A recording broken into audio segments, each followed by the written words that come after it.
자, 우리가 저번에 연애할 때 모르지만 평생 함께할 수 있는 좋은 사람에 대해서 이야기를 맞아요. 했잖아요. 근데 이번에는 좀 반대로 연애할 땐 모르지만 결혼하면 평생 뼈를 깎는 후회를 하면서 살아야 되는 그런 음. 피해야 되는 사람. 음. 그런 사람들의 특징도 알면은 정말 도움이 될 것 같아요.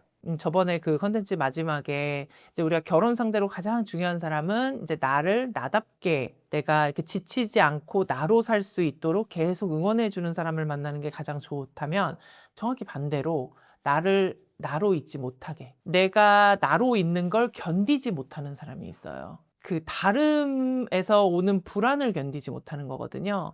근데 이제 그런 사람은 굉장히 관계를 맺기 어렵습니다. 불안이라는 건 누구나 있어요. 우리 뭐 저도 있고, 이걸 보고 계신 많은 분들이 여러 형태로 불안이 있는데 이게 이제 여러 형태로 나와요. 그렇기 때문에 불안이 있다라는 거는 하나도 뭐 이렇게 유별날 게 없는데, 이제 이 불안을 처리하는 방식이 상대를 통제하는 방식, 즉 다름에서 오는 불안을 상대를 통제하는 방식으로 처리를 하는 게 문제인 거예요. 그 모임 왜 그렇게 많이 나가? 뭐 아니면은 뭐 네가 만나는 친구들은 뭐 이런 말을 하던데 왜 그러는 거야? 뭐 이런 어떤 관심의 표현으로 느껴질 수 있어요. 정말로 호기심에서 내가 정말 이 사람을 이해하고 싶어서가 아니라 조금씩 조금씩 통제하려고 하고, 아니면 난 그 사람 마음에 안 들어. 그 친구 또 만나? 그 친구 또 만나? 뭐 너는 왜 이렇게 틈만 나면, 그러니까 한마디로 휴식 시간에 왜 그렇게 보내? 왜 게임을 해? 그거 좋은 거 아니잖아. 아닌 거 알잖아. 얘기만 들어도 가슴속이 답답해지네요. 네. 내가 사랑하는 이 사람이 있기까지는 이 사람의 휴식을 보내는 방법도 들어있는 거잖아요. 그죠? 근데 이게 좋은 건 좋은데 나와 다르고 내가 이해하지 못하는 영역을 이 사람이 즐기고 있다는 불안은 견디기가 힘든 거예요. 이 불안을 처리하는 방식이 통제로 가는 거. 이건 굉장히 비관계적이에요. 이런 사람은 확실히 관계를 맺는데 분명히 어려움이 필요하고 작업이 필요해요. 그래서 만약에 내가 결혼 상대로 좀 피해야 된다, 혹은 만약에 내 곁에 지금 내가 만나고 있는 사람이 좀 그런 성향이 있다? 그렇다면 저는 조금 생각해 보시는 것도 좋을 것 같아요. 지금 말씀드리니까 너무나 음. 좀 공감이 가로 음. 떠오르는 사람도 있고 떠오르는 어떤 그런 아, 그렇죠. 커뮤니티의 글도 있는데 어. 이런 경우가 있다고 하더라고요. 결혼하고 나서 친구들이나 사적인 만남을 아예 못하게 막고 회식조차 못하게 막는 그래서 음. 그런 경우가 극단적인 경우 같은데 네, 꽤 그래도 많죠. 꽤 많은 것 같고 네. 제가 아는 어떤 그 친구도 결혼하고 나서 친구들 자체를 좀 못 만나게 음. 동시에 저는 그래서 '결혼을 하면 다 저렇게 되는 건가.'라고 생각했는데 그게 아니었더라고요. 그런 그러니까 경우도 맞아요. 있어서. 그러니까 그게 위험한 지점인데, 그게 마치 이렇게 관리해 주는 것 같고, 바로 이게 배우자가 생겼다라는 어떤 싱글의 과의 차이 같이 느껴질 수 있어요. 그래서 그게 달콤하게 느껴지는 지점이 있다는 게 저는 언제나 위험한 것 같아요. 이거는 조금 심해지면 얼마든지 가스라이팅으로 갈 수 있어요. 이 통제 방식, 이 나의 불안을 다른 사람을 통제하는 방식으로 간다라는 것은 위험한 구조예요. 그래서 이거는 심해지면 뭐 예를 들어 너를 위해서 그러는 거야. 뭐 아니면 너를 더 발전시키려고 그러는 거야. 나 말고 누가 그런 얘기 해줘? 이런 식으로 이제 가스라이팅으로 갈 가능성이 있기 때문에, 만약에 우리가 인연이 안 닿을 수 있다면 좋죠. 그런 분들과. 그리고 언제나 그걸 생각하셔야 돼요. 내가 이 사람 곁에서 완전한 나로 있어야 돼요. 그 이야기는 나의 좋은 점, 나의 흉한 점, 나의 모자란 점, 나의 충분한 점, 이 모든 것이 통합적으로 이 사람한테 환영받아야 돼요. 완전 물개박수 환영은 아니더라도 적어도 오케이여야 돼요. 혹은 우리가 대화로도 얼마든지 할 수 있어. 나 사실 왠지 게임하는 남자들은 난 그게 그렇게 싫더라고. 그 뒷모습이 싫더라고. 내가 이야기할 수도 있고, 이것도 제 불안을 처리하는 방식이거든요.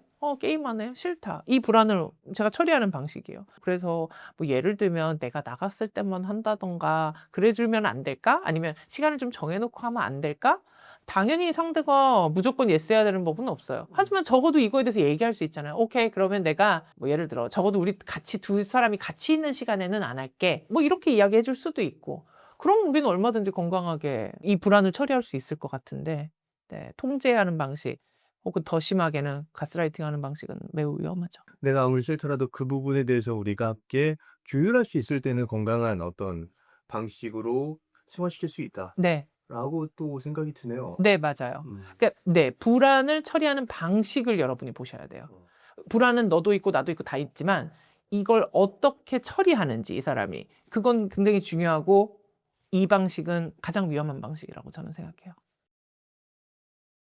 우리 뭐 피해야 될 남자, 결혼 상대로 피해야 될 남자 이야기를 할 때 요새 정말 그런 나르시시스트들은 아주 또 유행이기도 하고 나르시시스트가 나오기 전에는요.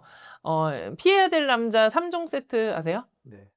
폭력, 중독, 외도. 네. 이 세 가지가 이제 최악의 남자 3종 세트. 생각만 해도 어마어마한데요. 이혼 영순위 이유들이었단 말이에요. 그래서 저도 이제 그 시대 사람이라 피해야 될 결혼 상대 하니까 그 생각이 딱 먼저 나는 거예요. 폭력, 중독, 외도. 그건 뭐 당연해요. 너무 어려운 주제들이어서 그래요. 그리고 관계를 너무 파국적으로 이제 끝내기 때문에 그런데 이런 외도나 중독이나 그 폭력의 경험이 있는데도 불구하고 결혼 관계가 잘 유지되는 커플도 있고요. 그거보다 훨씬 더 작은 일에도 이제 결혼 생활이 끝나는 커플들도 있어요. 그 폭력이나 외도나 아니면 중독같이 진짜 가장 파국적인 케이스임에도 불구하고 회복을 한 그런 부부들, 그거보다 훨씬 더 작은 일임에도 불구하고 부부관계를 이제 유지하기 어렵다는 결정을 내린 부부들, 이런 케이스는 아마 부부 상담사라면 누구나 고개를 끄덕일 거예요. 그럼 그게 무슨 차이가 있을까? 그러니까 결국은 얼마나 파국적인 혹은 사건을 경험을 했는지, 혹은 그 사건의 사이즈가 가장 중요한 건 아니라는 생각이 들어요. 가장 중요한 건 우리 이제 결혼 생활에 업앤다운이 있고 뭐 커플부터 업앤다운이 있을 텐데 다운의 상황에서 이 두 사람이 그 사건을 치룬 후의 모습이 어떤지가 굉장히 중요하거든요. 내가 이런 굉장히 큰 어려움을 경험한 커플이 어려움 끝에 우리가 여전히 한 배를 타겠다라는 경험을 하는 그 같은 공동의 목표를 갖고 있으면 그 커플은 지속됩니다. 예를 들어 외도를 한번 예를 들어 볼게요. 외도를 한 사람도 자기 잘못을 잘 뉘우치고 나는 이 결혼을 무슨 수를 써서라도 회복하고 내 잘못을 책임을 지겠다. 그리고 이 외도를 당한 사람도 나에게 이 결혼은 소중하다. 내가 이 사람의 실수를 이번에 용서하고 우리 결혼을 지속하겠다.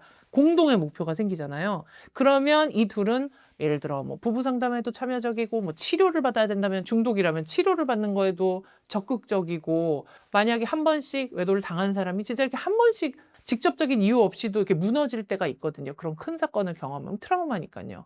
그럴 때 아주 지지적인 태도를 취하거나 아니면 뭐 필요한 어떤 자원을 제공한다거나, 그게 사과든 아니면 내가 책임져야 되는 이 외도에 대해서 내가 책임져야 되는 어떤 남은 일들이랄지, 그런 것들에 대해서 훨씬 적극적이기 때문에 이게 회복으로 갈 수 있는 거예요. 근데 그거보다 훨씬 더 작은 어떤 사건, 뭐 예를 들면 우리 집안 경조사에 내 아내가 늦었어, 뭐 이런 사건이라고 쳐요. 늦게 나타난 아내는 이거는 별일이 아니야 라고 이야기를 하고, 우리 형이 결혼하는 이 중요한 사건에 당신이 늦어? 혹은 안 나타나? 그건 정말 있을 수 없는 일이야. 나는 당신과 기본적으로 가치관이 안 맞아. 이렇게 봐서 두 사람이 공동의 목표를 만들지를 못하면, 동의된 목표를 만들지 못하고 한 배에 타지를 못하면, 그러면 이거는 아까 얘기했죠. 빗방울이 쌓여서 우리 그 폭풍이 생기는 것처럼 이거는 큰 빗방울이 되는 거예요. 그래서 이거는 이혼으로 방향이 틀어지는 거예요.